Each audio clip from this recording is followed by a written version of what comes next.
ये है महाराष्ट्र का एक गांव धोत्रे, जो जाना जाता है अपने आर्ट, कल्चर और फार्मिंग के लिए। जब बात आती है यहाँ के घरों की, तो एक घर बहुत ही फेमस है। ये है 20 लाख रुपए का आधा घर, यानी कि हाफ हाउस, जिसे डिजाइन करा है एटेलियर शांतनु और स्टूडियो बॉक्स ने। इस इनोवेटिव घर का साइज है 2000 स्क्वायर फीट और ये एक कमाल का आर्किटेक्चर है। इस घर को 2 ब्लॉक्स में डिजाइन किया गया है, जिसमें सिर्फ आधा घर ही बनाया गया है, लेकिन ये पूरी तरह से इंडियन क्लाइमेट, कंटेक्स्ट और बजट को ध्यान में रखते हुए तैयार किया गया है। अब बात करते हैं इस घर के कंसेप्ट की। इस घर को रूरल इकोनॉमी को ध्यान में रखते हुए डिजाइन किया गया है। फार्मर्स की नीड को एड्रेस करते हुए इस घर को फ्यूचर एक्सटेंशन के कंसेप्ट पर डिजाइन किया गया है। मतलब जरूरत के हिसाब से फैमिली अपने घर को खुद ही एक्सटेंड कर सकती है। इस घर का लेआउट इस तरह डिजाइन किया गया है कि ग्राउंड फ्लोर पर मल्टीपल यूज स्पेसेस हैं और फर्स्ट फ्लोर पर डेडिकेटेड बेडरूम्स का फंक्शन दिया गया है। ये घर एक तरह का एक्सपेरिमेंट है, जिसमें कॉस्ट को कम करने की कोशिश की गई है। ग्राउंड फ्लोर पर प्लिंथ को आरसीसी कंस्ट्रक्शन में बनाया गया है, जबकि बाकी सभी दीवारों को लोड बेयरिंग वॉल्स के कंसेप्ट पर बनाया गया है।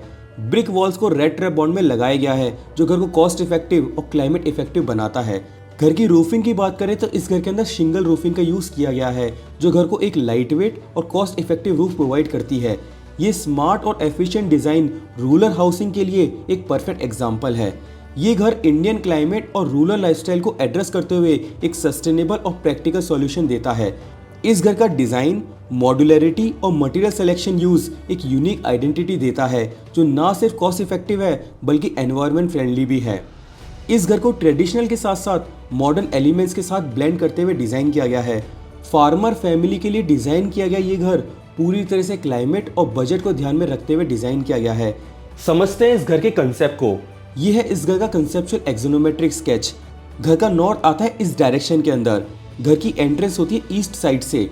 एंट्री पर आता है एक वरांदा, जो स्ट्रीट से घर को कनेक्ट करता है। घर का longer facade east west orientation में लोकेटेड है, जो घर को हार्श सनरेज से बचाता है। इस घर में ट्रेडिशनल स्लोपिंग रूफ का यूज किया गया है, जो घर को डायरेक्ट सनलाइट से प्रोटेक्ट करता है। घर के सेंटर में कोर्टयार्ड दिया गया है, जो घर से हॉट एयर को बाहर निकालता है। फ्रंट और बैक में ब्रिक जाली का यूज किया गया है, जो घर में फिल्टर एयर प्रोवाइड करता है और इंटीरियर को कंफर्टेबल बनाता है। नेचुरल लाइट और हवा का पूरा ध्यान रखा गया है। घर के फ्रंट में पब्लिक स्पेसेस और बैक में प्राइवेट स्पेसेस लोकेटेड है। इस घर की प्लानिंग को 3 पार्ट्स में डिवाइड किया गया है। फ्रंट में आती है सारी पब्लिक स्पेसेस जैसे ओपन वरांदा, बीच में आते हैं सभी सेमी पब्लिक स्पेसेस जैसे लिविंग एरिया और कोर्टयार्ड, पीछे की तरफ आती है सभी प्राइवेट स्पेसेस यानी कि किचन और बेडरूम्स।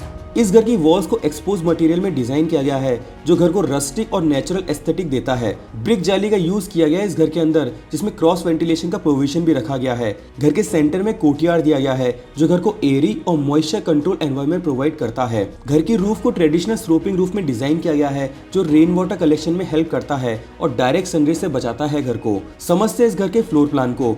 घर की एंट्रेंस होती है ईस्ट साइड से, जिसमें सबसे पहले आता है वरांदा। घर के नॉर्थ और साउथ साइड में एयर फ्लो को इंश्योर किया गया है। मेन एंट्रेंस ईस्ट साइड से है, जहां पर फ्रंट में लिविंग एरिया दिया गया है, जो कोर्टयार्ड से कनेक्टेड है। कोर्टयार्ड घर में फ्रेश एयर प्रोवाइड करता है और नेचुरल लाइट को एक्सेस इंश्योर करता है।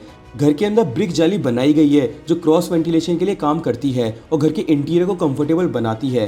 पीछे की तरफ आती सभी प्राइवेट स्पेसेस जैसे किचन और बेडरूम।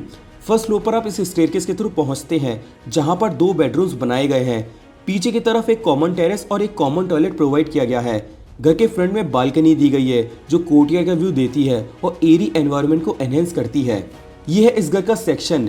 यहाँ से घर की एंट्रेंस होती है, जहाँ पर आता है ओपन वरांदा। घर की वॉल्स में ब्रिक जाली बनाई गई है, जो घर में नेचुरल एयर का फ्लो मेंटेन करती है। सबसे पहले आता है लिविंग एरिया, जो कोर्टयार्ड से कनेक्टेड है। पीछे की तरफ आता है किचन और बेडरूम। घर की रूफ को स्लोपिंग रूफ में डिजाइन किया गया है, जिसमें शिंगल रूफिंग का इस्तेमाल किया गया है। रूफ में स्काईलाइट दी गई है, जो घर में नेचुरल लाइट प्रोवाइड करती है। इस ग्लास की वजह से ग्रीन हाउस इफेक्ट क्रिएट होता है, जो गर्म हवा को बाहर निकालने में मदद करता है। नीचे की तरफ की ठंडी हवा ऊपर की गर्म हवा को बाहर निकालती है और ये प्रोसेस पैसिव वेंटिलेशन का काम करता है। इस कंसेप्ट से मैकेनिकल वेंटिलेशन की जरूरत को कम किया जाता है और घर को नेचुरली ठंडा रखा जाता है। अब सवाल ये आता है कि हम इस तरह का घर कैसे डिजाइन कर सकते हैं। अब सबसे इंपॉर्टेंट प्रिंसिपल आता है इंडियन हायरार्की के साथ स्पेसेस को डिजाइन करना। प्राइवेसी और फंक्शनलिटी को ध्यान में रखते हुए डिजाइन किया गया है इस घर को, जो प्लानिंग को इफेक्टिव बनाता है। सेकंड इंपॉर्टेंट प्रिंसिपल आता है क्लाइमेट अडेप्शन का इस्तेमाल करना। स्लोपिंग रूफ, एक्सपोज ब्रिक्स, रेट्रेबॉन्ड और कोर्टयार्ड प्लानिंग, ये सभी मिलकर घर को क्लाइमेट इफेक्टिव बनाते हैं। थर्ड इंपॉर्टेंट प्रिंसिपल आता है कॉस्ट इफेक्टिव मटेरियल्स का इस्तेमाल करना। अफोर्डेबल और बजट फ्रेंडली मटेरियल्स का इस्तेमाल करते हुए ये घर काफी यूनिक और प्रैक्टिकल डिजाइन प्रोवाइड करता है। I hope you enjoy this video. अगर आपको इस तरह के और घर समझने हैं तो आप यहाँ पर क्लिक कर सकते हैं।